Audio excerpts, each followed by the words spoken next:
She entered Malaysia via air. Via air. Via air on So, July 18. Eska po ni Nag-Guo at yung party niya. Thank you very much for your honor. Yung first theory po namin was the subject entered Malaysia via sea. Ang second theory po, she entered it via air. Now, meron po, Your Honor, initial report that we submitted informally to your office. I would like to take this opportunity also to apologize to Senator Villanueva. Ma'am, sir, nagbibigay po kami ng updated reports ko po kay Madam Chairperson. Yun lang po, informally po, Your Honor. Because as committed by the Bureau of Immigration, we wanted to give you updates as to how the investigation is ongoing. The investigation is still pending and we will get into the truth of the matter. Ito po yung second phase ng report po namin, albeit admittedly incomplete pa po, ay ibibigay po namin ngayon. Ang naging basis po namin in making the report on the international airports of entry and exit are the following. First, we got the attendance record of all international airport terminals from July 1 to 2024. Second, we got the submitted reports of flights by terminal heads in all international airport terminals from July 1 to 31, 2024.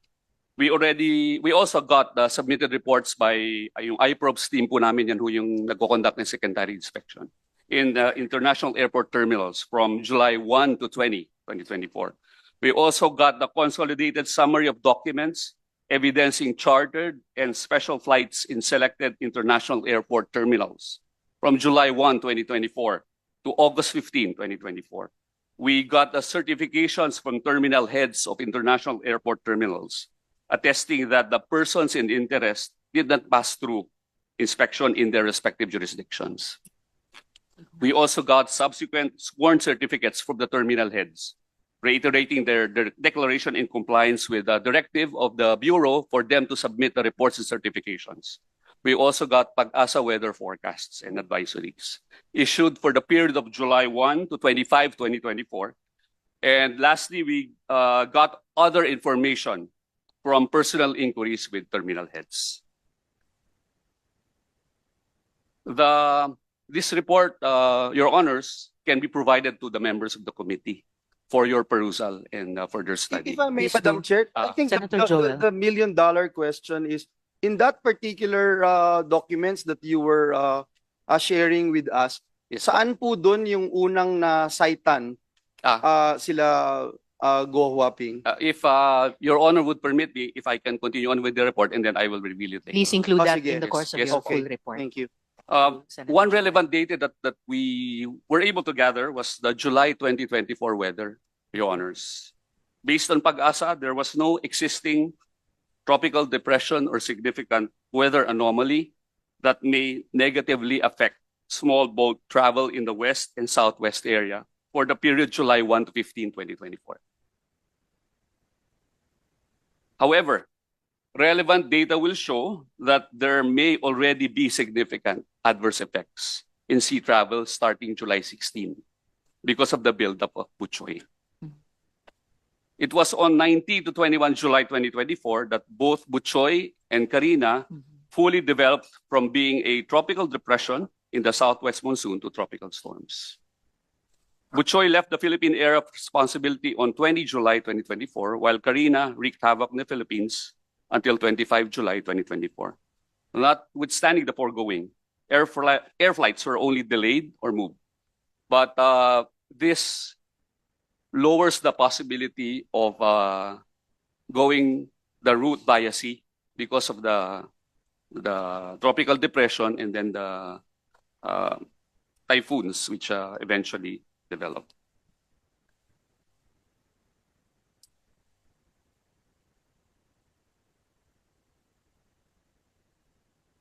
In the analysis, we also focused on special flights, as taking a commercial flight would be highly risky, considering that the persons in interest are, high profile.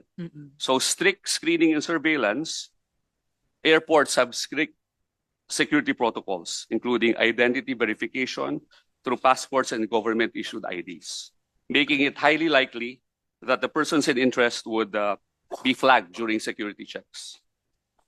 Flight databases and watch lists. The persons in interest have been included in an immigration lookout bulletin, and such issuance could trigger immediate effects and alerts to law enforcement. Madam Board- Chair, if I may. Yes, Yes, Senate sir. President If Pro I just Tempore. may interrupt, Attorney Yes, sir. Tiago. Yes, po, sir. You mentioned earlier that airports were very strict. Yes, po. All right.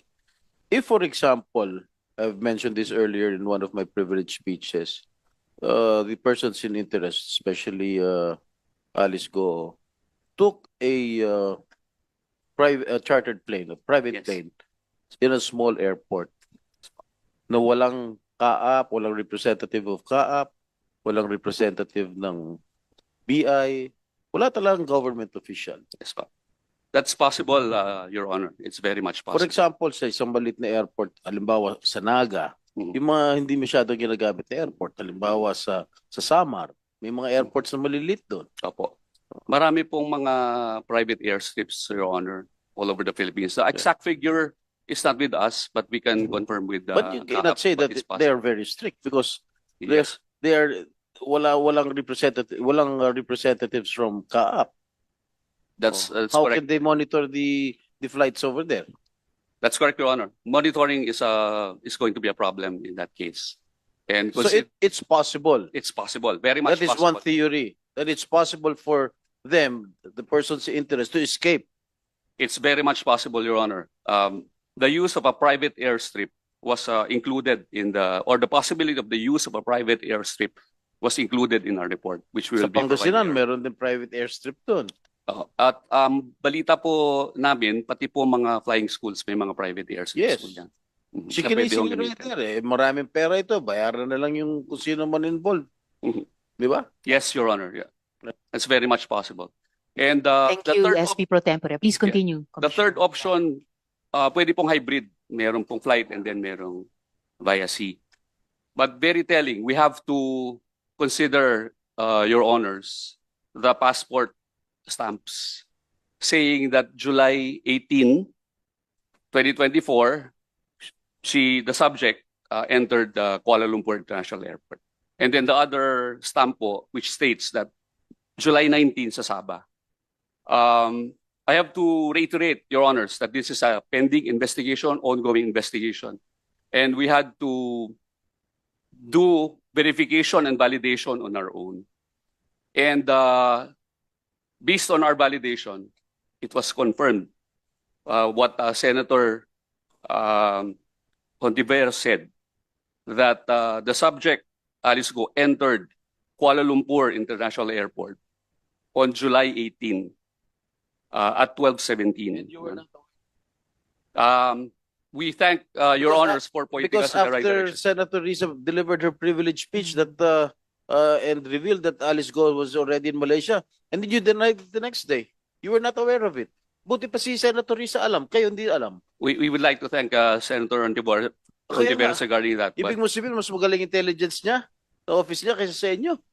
Your Honors, we Labo naman nun. we would like to thank Senator Hontiveros for pointing us in the right direction. But we had to confirm also on our own, Your Honor. And it But you corroborated, denied it the next day. Your Honor. That Alice Guo was still in the country after the privilege speech delivered by Senator Risa. If I may, Your Honor, I wasn't the one who denied it. I wasn't the It's YC yet, Your office. Honor. Yes, it was the Bureau at It the was a bureau, time. yeah. And now we are hearing the report of the same Bureau, their latest ongoing findings. Yes. My And God. After she delivered her privilege speech that Alice Guo left the country, that the next day you denied that she was in another country, that she was still here in the Philippines. Commissioner, I hope Yes, you sir. understand why we feel very strongly about this. Yes, Your Dahil Honor. nung panahon pong iyon, just before we discovered and shared in plenary na nakatakas na pala si Alice Guo, I remember there was a hearing, pangako po ng BI noon sa amin, Yes, sir. ni SP Pro Tempore, based on his questioning, na andito pa si Guo Huaping sa Pilipinas at hindi siya patatakasin ng BI. Yun pala at that time, she had already escaped. So, kaya po, I'm sure you can understand how strongly we feel po about this. At the same time, understand, Your Honor. na-appreciate ko po yung the report that you are making to us now sa inyong ongoing investigation. It's good to hear. Yes, Your Honor. Kino-confirm nyo po yung information namin na talagang pumasok sa KL International And- Airport si Nag Guo Huaping And it was also July 18. yes, Your Honor. It was also stated that there is no record of entry into Sabah on July 19, 2024. Opo, similar dun sa napag-alaman namin na yung stamp supposedly entering Sabah July 19 was fake. Yes. Unlike po yung kino-confirm nyo na rin ngayon na genuine stamp of arrival at KL International Airport on July 18. Tama July po. 18 yung entry po. Opo. There was a confirmation of the entry of the subject into Kuala Lumpur International Airport on July 18, Opo. 2024 at 12:17, Your Honor. And in Please the event proceed that po with your report. in the event that there are any mistakes made in the past, we would like to rectify that, Your Honors. And hopefully, wala nang repeat po niyan. Ang bubuin po namin hindi lang findings but recommendations, Yes, including Your Honor. through remedial legislation, ay Yes, para Your Honor. hindi na mangyari ulit yan So po. in the hands of BI. Madam Chair, just to Senator clarify, Joel. that's the arrival you're talking about, Arrival July po. 18, Yeah. arrival in Yes po. Malaysia. So that was the first time you got this information that she's already out of the country. The sighting, the The sighting. official sighting, official document that says she's no longer in the country. That's July 18 in Malaysia. We confirmed, we were able to confirm it. Yeah, that's the Yes. only. That's the first one. The first one, you realize that she's no longer in the country. Officially. Personally, Your Honor, when I was appointed as the OIC, I immediately sought the authorization from our mother agency to conduct the investigation. So what I did was I sent out notices and sent out memoranda to require our terminal heads to submit their respective reports. And the confirmation that we got from impartial third-party sources was only given to us more than a week ago, Your Honor.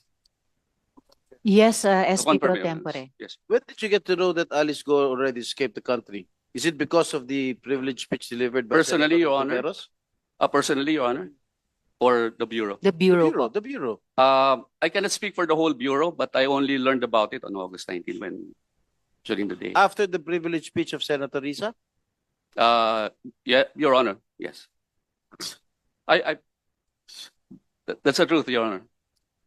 Thank you for About the truth, Commissioner, and also for, Checking. as the chair said earlier, updating the committee now about the results of the ongoing investigation. Can you complete your report to the committee for Yes, Your our Honor. full knowledge? We will complete the report, Your Honor. So pero for today, yun na po ba For yung today, maiuulat sa Yes amin? po, Your Honor. We can give a copy to the members of the committee. So for your study and perusal. Yes, Senator Sherwin. Madam Chair, just to pursue a topic. Confirmed, Commissioner, na July 18, 2024, si Ms. Guo Huaping arrived in KL 12 p.m. 12:17 hours po. So that would be noon. noon time. So, and that stamp is authentic. What the third party source said was, we can confirm that she entered She Kuala entered Lumpur because of International that, Airport. and the evidence is that stamp. We started off with the query with providing them with the stamp. Okay, and they confirmed that the stamp is authentic. They confirmed the entry, Your Honor. What's the difference? Uh, What's the difference? Isn't the stamp the evidence of the entry? yes, Your Honor. Yes, So Your Honor. pareho lang siya. Yes. Your Tama? Honor. Yes, Your Honor. So paano siya, anong sinakyan niya? It's an airport, so obviously it's an airplane.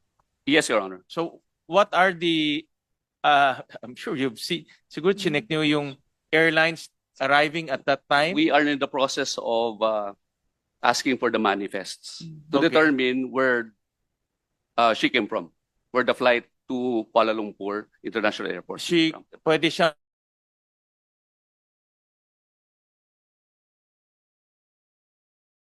That's we're in the process of verifying that. Your wala Honor. pa tayong information. Wala pa po kami At sigurado information. tayo nag-aeroplano siya. at Yes that time. po. Oo. Okay. Papasok ng Malaysia. When can we get that information? We are Because in the process. it's only government to government that can get that information. We will try with the different airlines, Your Honor.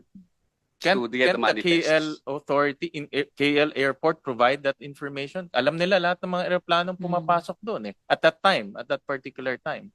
There might be issues concerning diplomacy or we Then are within not sure, Your Honor. We had to, frankly, Your Honor, we had to do some back channeling. Your Honor. Mhm. Yeah, but what's the issue with diplomacy? It's only a flight manifest coming from an airport.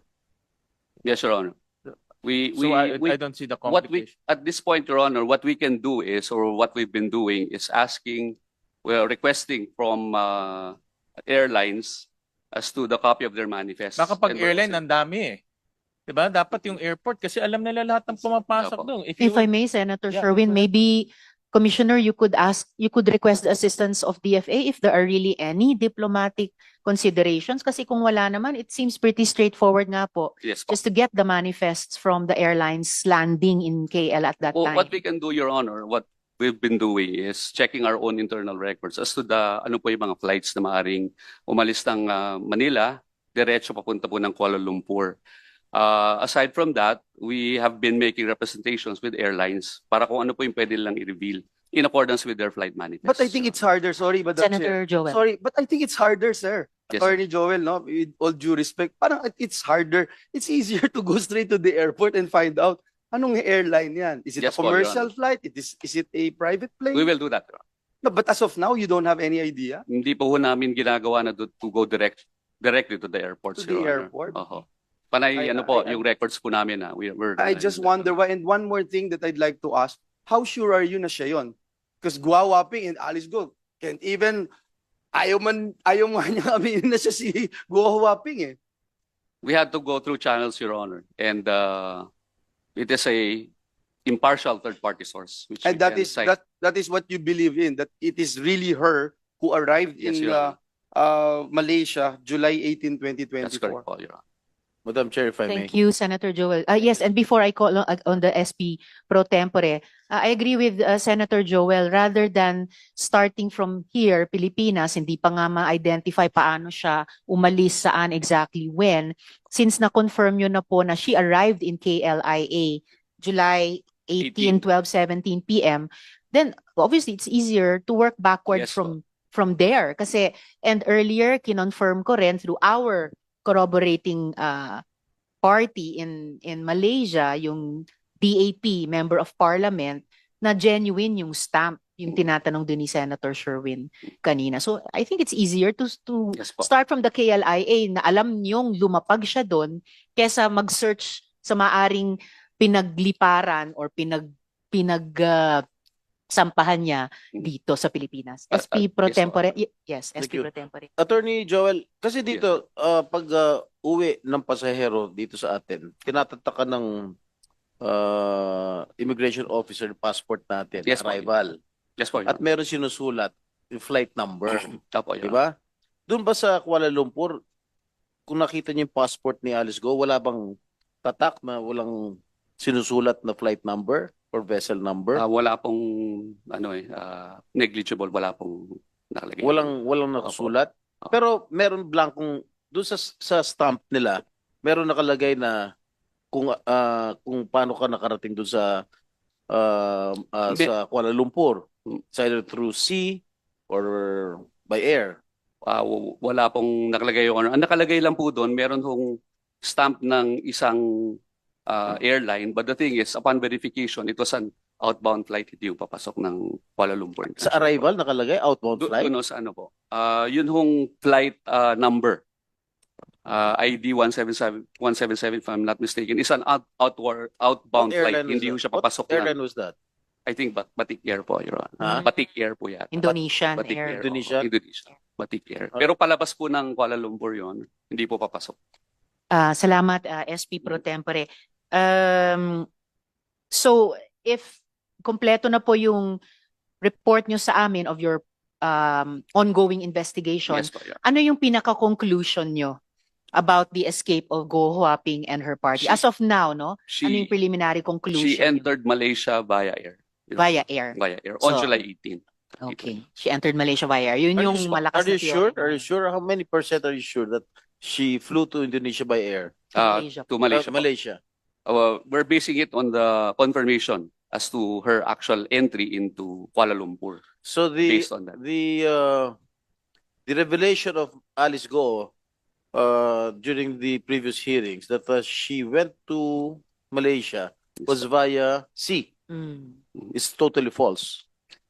If she went to Malaysia via sea, it might have been through Sabah. And there is no record of entry of Alice Guo into Sabah on July 19, 2024. There was a stamp in their passports, but Yes. it was proven to be fake.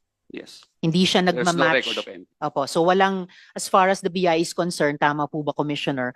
Walang record of entry ni Go Huaping and her party sa Sabah Sabah po. on On 19 July 19, July. Wala po. 2024. Your Honor. So yung sinasabi din ni Sheila Guo during the first time that she appeared, na sinasabi niyang sumakay siya sa boat is also totally false. If you conclude that We might presume that, Your Honor. if you conclude that they flew by air, by plane. Yes, Your Honor. You might presume that, Your Honor. Thank you, SP Pro Tempore. Yes, Senator Sherwin. Madam Chair, on the same topic, Commissioner, I suggest kasi meron na tayong time, Yes, po. meron na tayong date, meron tayong stamp. We can also get the CCTV. No, I would assume that in KL Airport may CCTV yan. And then second, KL Airport, malaking airport to . Yes po, Your Honor. So pagtatanungin natin yung isa-isang airlines, it's like looking for a needle in a haystack. So it's we need to go to the airport. They have all the manifest. Lahat ng airline na pumapasok on that particular day, pwede nating kunin yung mga airlines and work. Tama nga, sabi nga ni Chairperson, work back para makita natin. We're tracing Kasi it back, Your Honor. That is an important clue . Yes po, Your Honor. Yung stamp on July 18. It's a clue that we can already start working on. Yes, Your Honor. We will do that, Your And Honor. of course, pag galing Pilipinas yan, then there's an issue on how she managed to board a plane Opo. and leave the Philippines. At least natuldukan na po yung date of entry niya at oras papasok ng Malaysia. So all we need to do is trace back. So at least yung pong time frame at timeline natin, na limit na po natin. Pwede ba So, pwede ko bang tanungin, Madam Chair, si Ms. Guo? Yes, Bakit Ms. nga may Guo. time, bakit nga meron kang July 18 entry in KL? Malaysia. So all we need to do is trace back. So at least yung pong time frame at timeline natin, na limit na po natin. Pwede ba So, pwede ko bang tanungin, Madam Chair, si Ms. Guo? Yes, Bakit Ms. nga may Guo. time, bakit nga meron kang July 18 entry in KL? Sen, regarding po that I invoke my right against self-incrimination po. Thank you po. Salamat, Sen Sherwin. Okay, since salamat Commissioner Viado. you're welcome po, Your Since Honor. sinabi kanina ni Attorney Tago ng DFA na may coordination ng department sa BI at saka sa NICA sa matters ng visas, pwede pong matanong ang NICA. Sino po yung ating resource person from NICA? Yes, Secretary. Director General? Deputy, Madam Chair. Deputy Director General Acedillo. Yes, sir. So after the Al Jazeera documentary, anong steps ang in-undertake nyo para i-validate yung mga claims doon? Good afternoon, Madam Chair. Without going through the details, we would like to confirm we have parallel efforts to verify as to first whether or not Xie Zhijiang is a bona fide MSS personnel. Two, to check on his story regarding his so-called recruitment in our country. And of course, Madam Chair, its implication as to the person and the circumstances of one Miss Guo Huaping. Okay. As far as you can tell us, ano yung pagkaalam nyo sa bona fides ni Xie Zhijiang? While we await the results of our parallel efforts, Madam Chair, what we could initially inform the committee are the parallels Okay. between Mr. Xie Zhijiang and Guo Huaping. We will deal with those specifics. Again, we'd be happy to provide the committee during closed door discussions. and tie it up, Madam Chair, with our current efforts in the National Intelligence Committee as to the extent of the united front work of the Chinese Communist Party and mainland China, Madam Chair. Salamat, Madam Chair? Deputy